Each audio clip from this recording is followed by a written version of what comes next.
So why diversity matters? There are many reports, as you can see, this picture covers, that set out why diversity matters. Organisations want to be more representative of the people that they spend money with them. They want to be more like the communities in which they exist. It's been proven time and time again that organisations that are more diverse are more successful. I think also that as the stories and the truth comes out about the economic turbulence, the times in which we find ourselves, that groupthink of some of our major financial institutions will be very much part of the story. I think that groupthink is actually the reverse of diversity, of both representation and thought. I think that given the role of universities in our society for creating a place for the brightest to flourish, you would imagine that the concept and quality and diversity within universities would be a given, and that from the top to the bottom they would be eager to ensure that they are representatives of the world around them in order to attract the brightest and the best throughout the university. But it's not yet quite the case. In a piece in the Sunday Times the weekend before last, Jude Kelly stated that many people do still think that what makes an effective team is high IQ, high technical expertise, and a high level of professional experience. She goes on, citing 2 MIT studies, that they are in fact wrong. What makes an outstanding and effective team is, according to MIT, having more women than men on it. So this is because of women's skills at reading the mental states of others and therefore raising the collective intelligence of the group. As Janet Beer, the Vice-Chancellor of Oxford Brookes and shortly moving to Liverpool University, says in a preface in one of our own stimulus papers, the dramatic increase in the number of women students has not been matched by the growth in the number of women in senior leadership roles in universities.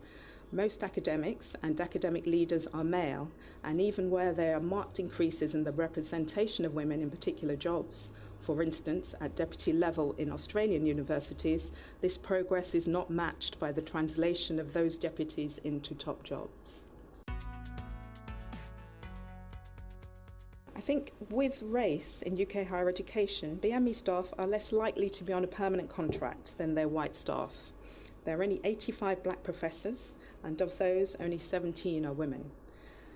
The most recent official figures state that the total number of professors in the UK is over 14,000. Black British Academics, which is a network campaigning for black academics and students, in a recent survey that they did, they interviewed 100 black staff and students, showed that 73% believe their institution has a poor or very poor attitude to race equality. And in that same research, people spoke of applying for jobs in their own name, which was already a very anglicised name, and also applying in a separate sort of white name and only being invited for interview in the white name. Black and Asian staff, even where they are motivated and committed to their work or institution, according to research by the Race for Opportunities, Race for Progress, will enjoy fewer promotions than their white counterparts throughout their careers. And this is a sort of conversation that I found from one of the professors, Harry Goldburn, who's at London South Bank University. He was interviewed in The Guardian, and he was asked the question, why do you think there aren't more black professors?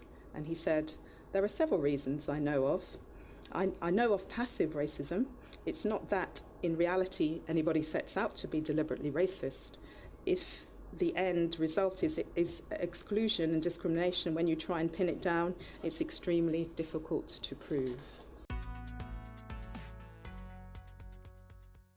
So I don't want to ignore the issues of institutional or unconscious bias or class or intersectionality. I recognise that this is a very big issue, a very widely debated issue.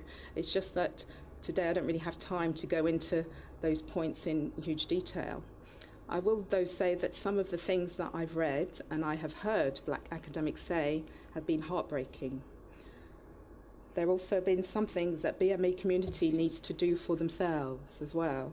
I think the community, BME communities, need to value higher education a bit more. I think there needs to be a bit more commitment to study, and there needs to be more of a sort of a support of people and celebration of academics and taking roles and working in higher education. I think there's a bit more of a commitment to the other professions than the academic one.